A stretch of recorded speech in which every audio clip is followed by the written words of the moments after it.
오늘 우리는 보리의 첫 수확을 기뻐하는 맥주 감사 주일로 보내고 있습니다.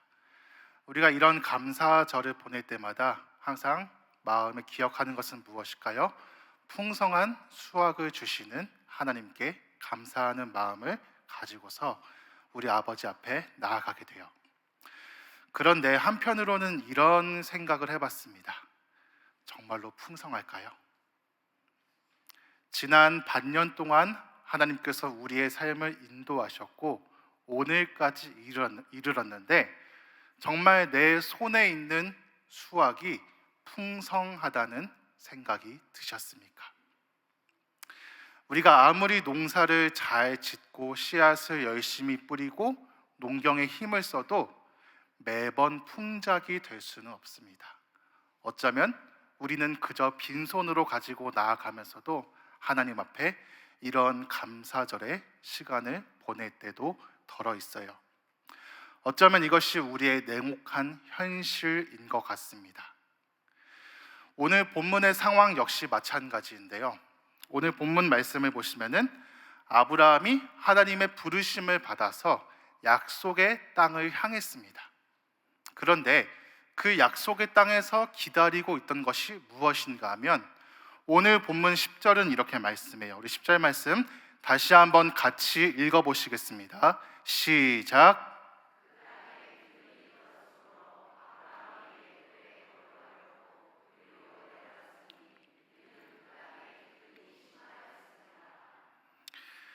아브라함은 하나님의 약속만 믿고 나아갔습니다. 히브리서의 표현대로 하면요, 갈 바를 알지 못하고 나아갔어요. 나의 모든 것을 내려놓고 하나님의 말씀만 붙들고 나아가는 정말로 엄청난 순종이라고 할 수 있습니다. 그렇게 하나님을 믿고 나아갔으면, 그렇게 하나님을 신뢰하고 나아갔으면 도착한 그 땅은 낙원이어야만 해요. 풍요롭고 살기 좋고 너무나 안전하고 많은 복을 누릴 수 있는 그러한 장소여야만 합니다. 그런데 오늘 본문이 말씀하는 것은 무엇일까요?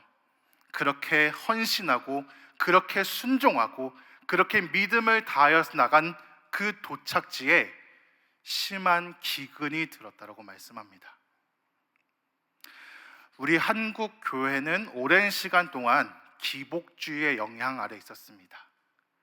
열심히 잘하면 복 받을 거야. 하나님 앞에 헌신하면 하나님이 우리의 모든 문제를 해결해 주실 거야.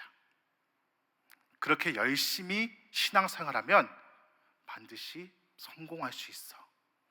우리는 그런 풍토 아래에서 신앙생활을 이어왔어요. 그런데 결과는 어땠습니까? 저보다도 훨씬 더 신앙의 연수가 높으신, 그렇게 수십 년 교회 생활을 해오신 삶의 경험을 돌아볼 때 내가 정말로 열심히 믿었더니 하나님이 나의 모든 소원을 들어주셨더라. 내가 그렇게 헌신했더니 나의 모든 기대가 부응되고 이전보다 더 나은 삶의 자리에서 살고 있더라. 그런 경험을 하게 되셨습니까? 물론 우리는 마지막 때가 되면 하나님께서 정말 그분의 나라, 영원한 생명과 복락이 있는 그 나라로 인도하실 것을 믿습니다. 그런데 그곳을 향해 나아가기까지는, 그 과정에는 여전히 수많은 기근과 고난과 어려움이 있다고 오늘 성경은 말씀해요. 우리가 예기치 못했던 기근들이 불쑥 찾아오는 순간들도 존재합니다. 그래서 성경은 절대로 우리가 신앙생활을 열심히 하면 모든 문제가 해결되고 평탄한 길만 걸을 수 있을 것이야 라고 우리에게 말씀하지 않아요. 왜냐하면 하나님은 우리의 기대와는 항상 다른 방식으로 일하시기 때문입니다. 우리는 조금 더 안락한 삶을 원해요. 우리는 조금 더 편해지기 원합니다. 우리는 조금 더 앞서기를 원하고 우리는 조금 더 높아지기를 원하는데 하나님은 우리의 기대와는 전혀 다른 방식으로 역사하시기 때문에 우리는 그분의 역사를 바라보면서 이것이 정말 하나님의 역사가 맞나? 당혹스러움을 경험하게 되죠. 그런데 하나님이 일하시는 방법은 무엇일까요? 우리의 예상을 깨뜨리시고 우리의 상식을 무너뜨리시고 우리의 판단을 흔드시면서 우리에게 주시는 그 당혹스러움을 통해서 나는 이런 하나님이다, 하나님은 이런 분이시다라는 것을 우리에게 생생하게 나타내십니다. 우리는 정말 그 길을 피하고 싶은데 때로는 요셉과 같이 애굽에 팔려가게 되는 절망적인 순간도 경험하게 되고, 때로는 다니엘처럼 포로로 끌려가는 너무나 암울한 시대를 경험하기도 하게 됩니다. 그런데 문제는 오늘 본문에서 아브라함이 어떤 선택을 내리고 있을까요? 우리 10절 말씀에 다시 보시면은 애굽에 거류하려고 그리로 내려갔다라고 말씀합니다. 아브라함의 선택은 애굽으로 가는 거예요. 우리가 상상할 때 애굽이라는 곳은 사막으로 이루어져 있기 때문에 과연 뭐가 있을까라고 하는 생각이 들지만, 이곳은 매년마다 나일강이 범람하기 때문에 농사를 짓기에 굉장히 좋은 환경입니다. 다른 곳은 다 농사를 망친다더라도 애굽은 풍족하게 양식을 구할 수 있는 환경이에요. 그런 관점에서 봤을 때 이 기근을 피하여서 애굽으로 내려갔다라고 하는 오늘 이 아브라함의 선택은 지극히 합리적이고 상식적이고 지혜로운 판단이라고 할 수 있습니다. 더군다나 아브라함이 혼자일까요? 그는 혼자 몸도 아니고 한 가문을 이끄는 가장이고 족장입니다. 여러분, 창세기 14장에 보시면은 아브라함이 가나안 연합군으로부터 자신의 조카 롯을 구출하는 장면이 나옵니다. 그때 이끌고 갔던 집에서 훈련된 장정의 숫자만 318명이라고 말씀하고 있어요. 아브라함은 지금 나 혼자만 먹고 살면 위기를 모면할 수 있는 그런 상황이 아니라 나에게 딸려있는 사람들도 책임져야 하는 그러한 위치에 있는 사람입니다. 제가 또 한 가지 아브라함을 위해서 변호를 하자면은, 아브라함은 우리의 관점에서 봤을 때에 그렇게 신앙의 연수가 긴 상황이 아니었어요. 하나님의 부르심을 입은 지 얼마 안 됐습니다. 우리 관점에서 봤을 때는 아직 새가족이에요. 제가 새가족부 담당으로서 아브라함이 1:1 양육 받았으면은 조금 더 나은 선택을 했을 것 같은데, 그는 그런 교육을 받지 못했기 때문에 지금 오늘 신앙의 자리에서 실패하고 넘어지고 말았습니다. 아브라함은 하나님의 약속을 잊지 않았을 거예요. 저는 잠시 기근 때문에 잠깐만 애굽에 내려갔을 뿐입니다. 애굽에 오래 머무를 생각도 없고 이 기근만 지나가면 다시 약속의 땅으로 돌아갈 거예요. 그런 마음을 아브라함은 가지고 있었을 거예요. 그러나 아브라함이 변명이 통하지 않는 이유는 무엇일까요? 그는 지극히 현실적인 자신의 이유 때문에 하나님의 약속을 뒤로 했기 때문입니다.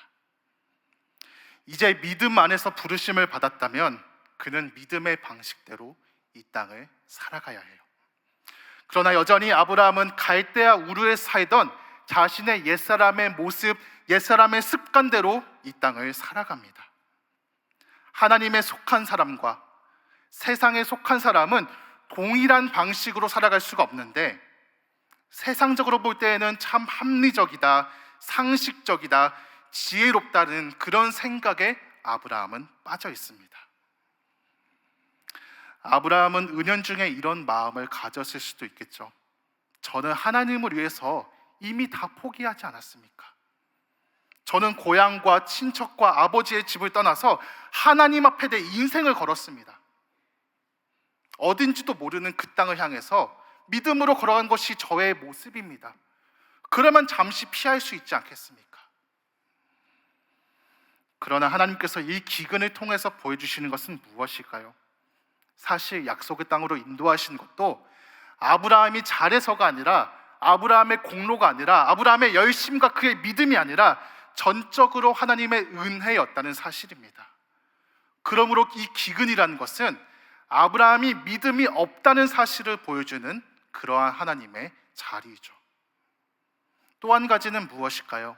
이 기근이라는 것은 하나님이 여전히 그와 함께 하신다는 사실을 배워야만 하는 자리였습니다. 만약에 아브라함이 애굽으로 가지 아니하고 약속의 땅에 남았다면 큰일 났을까요? 하나님은 분명히 다른 방식으로 그를 보호하시고 먹이셨을 거예요. 그를 채우셨을 거예요. 그러나 이 아브라함은 약속의 땅에 기근이 왔다 할지라도 나를 포기하지 않으시는 그 하나님을 저버리고 오히려 자신의 지혜대로 판단하며 살아갑니다. 하나님을 구하고 찾는 것이 아니라 자기 생각대로 도망갔어요. 우리의 신앙이라는 것은 때로는 어쩔 수 없다는 사실과의 싸움인 것 같습니다. 우리가 불신앙적인 선택을 할 때 하는 말이 무엇일까요? 이건 어쩔 수 없어. 기근이 왔으니까 어쩔 수 없어. 먹을 양식이 없으니까 어쩔 수 없어. 먹여야 할 사람이 많으니까 이건 어쩔 수 없는 일이야. 다른 사람들도 다 이렇게 살아가는데 이건 어쩔 수 없는 거지. 그런데 아브라함의 인생에서 똑같은 일을 계속해서 반복하죠. 하나님께서 그에게 아들을 주시고 많은 후손을 주실 것이라고 약속했는데 시간이 흘러도 자손이 생겨나지가 않습니다. 어쩔 수 없어. 내가 나이가 많이 들었으니까. 어쩔 수 없어. 내 아내가 나이가 많으니까. 어쩔 수 없어. 하나님이 약속을 늦게 이루어 주시니까. 그렇게 어쩔 수 없이 하는 선택이 무엇일까요? 하갈을 통해서 이스마엘을 낳는 것이었고 그 결과는 아브라함의 필요하지 않았던 불화와 갈등들이 생겨나게 돼요. 사랑하는 성도 여러분, 우리는 어쩔 수 없다는 사실에 항복할 수가 없습니다. 아무리 상황이 어려워도 아무리 환경이 어둡다 할지라도 이것은 어쩔 수 없어라고 말하는 것이 아니라 그럼에도 불구하고 저는 하나님의 선택을 믿겠습니다. 그런 고백을 할 수 있는 저와 우리 모두가 될 수 있기를 소망합니다. 아브라함이 내린 선택의 결과는 무엇이었을까요? 참 지혜로운 선택이었는데 참 합리적이고 참 좋은 선택이었는데 오히려 그 결과는 기근보다 더 크고 두려운 일을 경험하게 됩니다. 왜 그럴까요? 그가 도망친 애굽은 더 좋은 낙원이 아니라 하나님의 질서를 의지하지 않는 인간 왕을 의지하는 장소였기 때문이에요. 이 애굽이라는 곳은 아브라함의 아내를 차지하기 위해서라면 그를 얼마든지 해칠 수도 있는 너무나 위험한 장소였습니다. 그런 곳에서 아브라함은 13절에서 이렇게 말씀하는데요. 우리 13절도 같이 한번 읽어보시겠습니다. 시작.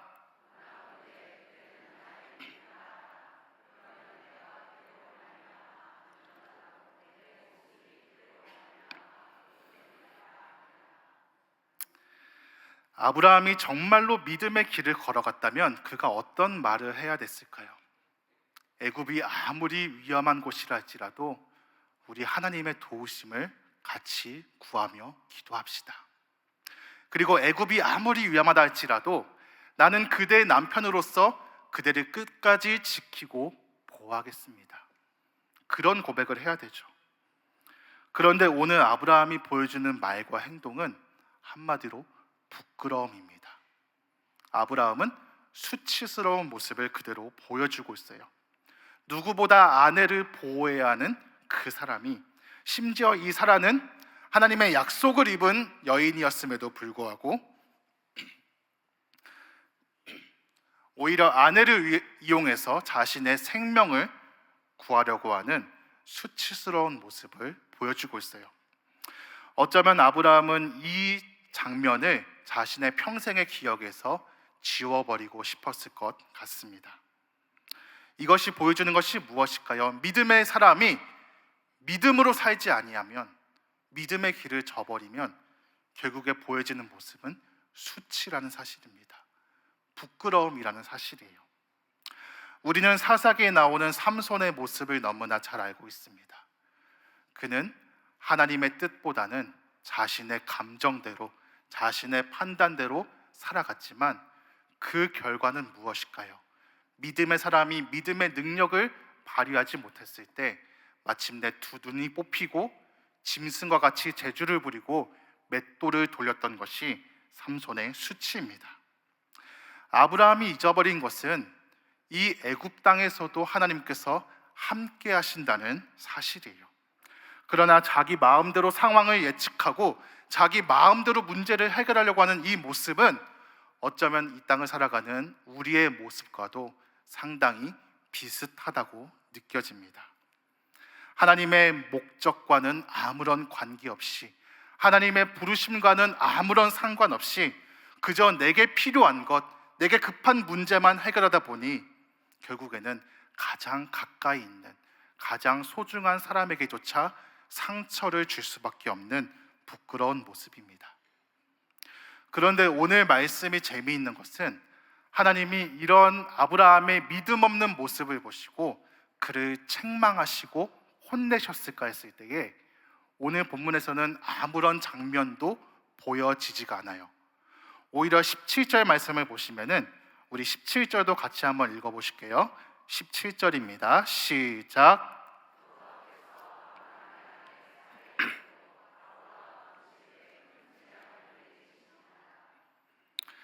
잘못은 아브라함이 했어요. 아브라함이 믿음의 길을 걷지 않았습니다. 그런데 하나님은 아브라함을 혼내시는 것이 아니라 바로의 집에 재앙을 내리십니다. 그러면 아브라함에게 무엇을 깨닫도록 하시는 것일까요? 아브라함은 기근을 두려워했고 애굽을 두려워했지만 자신이 그토록 두려워하는 그 자리에서도 하나님은 여전히 그와 함께 하신다는 사실입니다. 우리는 오늘 이 말씀을 통해서 하나님의 역사가 어떤 방식으로 이루어지고 있는가를 함께 돌아볼 수 있기를 원합니다. 어쩌면 아브라함은 하나님의 부르심을 받은 이후로 이제는 내가 하나님의 약속의 그 중심 안에 서 있다, 이제는 내가 주인공이다라고 하는 그런 생각에 빠졌을지도 모르겠어요. 그러나 하나님의 역사는 아브라함의 의로움과 아브라함의 열심으로 이루어지는 것이 아니었습니다. 이 아브라함이라는 사람도 결국에는 기근 한 번에 무너질 수밖에 없는 우리와 똑같은 사람이지만 그 위에서 역사하시는 분이 누구십니까? 하나님의 신실하심을 통해서 하나님은 구원의 역사를 이루어 가시는 줄로 믿습니다. 그것이 하나님의 은혜이고, 그래서 오늘 우리는 모든 것을 하나님의 은혜라고밖에 고백할 수 없습니다. 사랑하는 여러분, 지난 반년 동안 어떤 삶을 살아오셨습니까?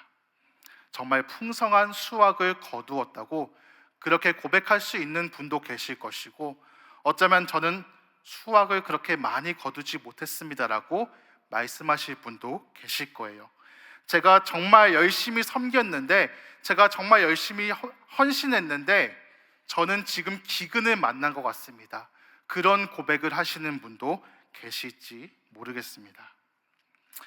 여러분, 제가 이전에 살았던 곳은요, 인천 지역에서도 정말 어려운 동네였어요. 많은 어려운 분들이 살고 계시는 그러한 동네였습니다. 제가 주일날마다 이제 성도님들을 만나고 인사를 드리는데요, 참 마음 아픈 것이 무엇이었는가 하면은 만나는 분들마다 눈이 다 빨간 거예요. 다 토끼 눈을 하시고서 주일에 교회에 나오십니다.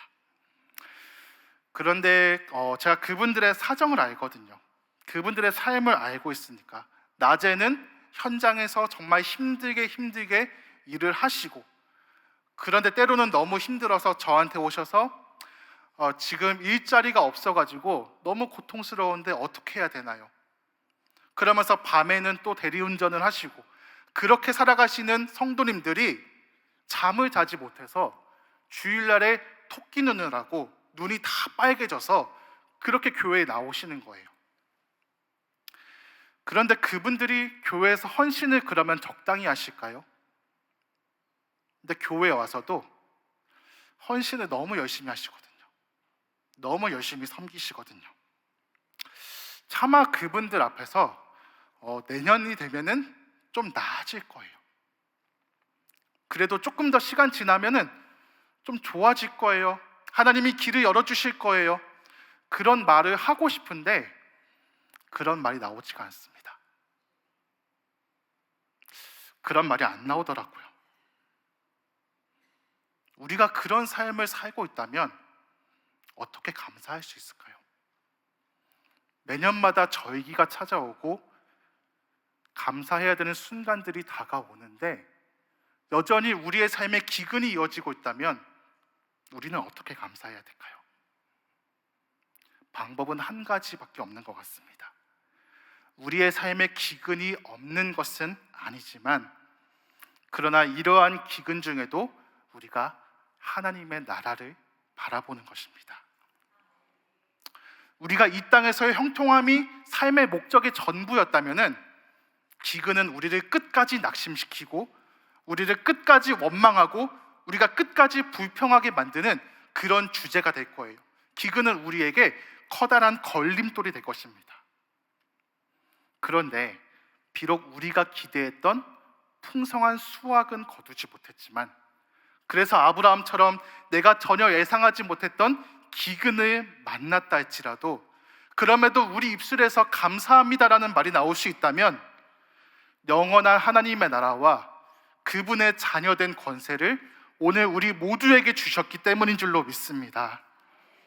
그래서 형통한 사람이든지 수확을 많이 거둔 사람이든지 때로는 수확이 없어서 빈손으로 나올 수밖에 없는 사람이라 할지라도 우리는 감사의 마음으로 아버지 앞에 나아갈 수 있습니다. 여전히 우리의 삶에 예상치 못한 기근이 찾아왔을 때에 그래서 지금 제 삶의 어디를 돌아봐도 참 감사의 제목을 찾아볼 수가 없습니다. 건강에 문제가 있고 가정에 문제가 있고 일터에 문제가 있고 삶의 모든 순간순간마다 한 가지 문제를 지나가면 또 다른 문제가 찾아오게 되고 아무리 기도해도 응답은 보여지지 않고 정말로 이 땅을 살아가는 것이 어떤 의미가 있는 것인가 회의감이 밀려오고 그렇게 우리를 절망하고 낙심하게 만드는 순간이랄지라도 더 이상 우리가 애굽을 찾거나 애굽을 두려워하는 것이 아니라 끝까지 하나님의 신실하심만을 의지하겠습니다. 오늘 우리가 감사할 수 있는 이유는 풍성한 수확이 있었기 때문이 아니라 우리가 어떤 자리에 있든지 간에 하나님은 선하신 나의 하나님이시기 때문입니다. 하나님은 어떤 순간에도 우리를 기억하시고 우리를 버리지 않으시기 때문입니다. 그분이 나의 하나님입니다. 기도하시겠습니다.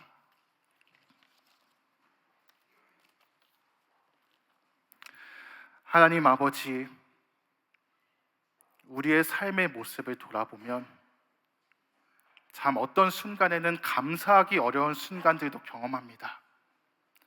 우리의 환경, 우리의 상황이 아무리 이겨내 보려고 애써도 잘 이겨지지가 않습니다. 우리의 힘으로는 불가능해서 때로는 낙심하고 절망할 수밖에 없는 기근과 같은 거대한 벽을 우리가 마주하게 됩니다.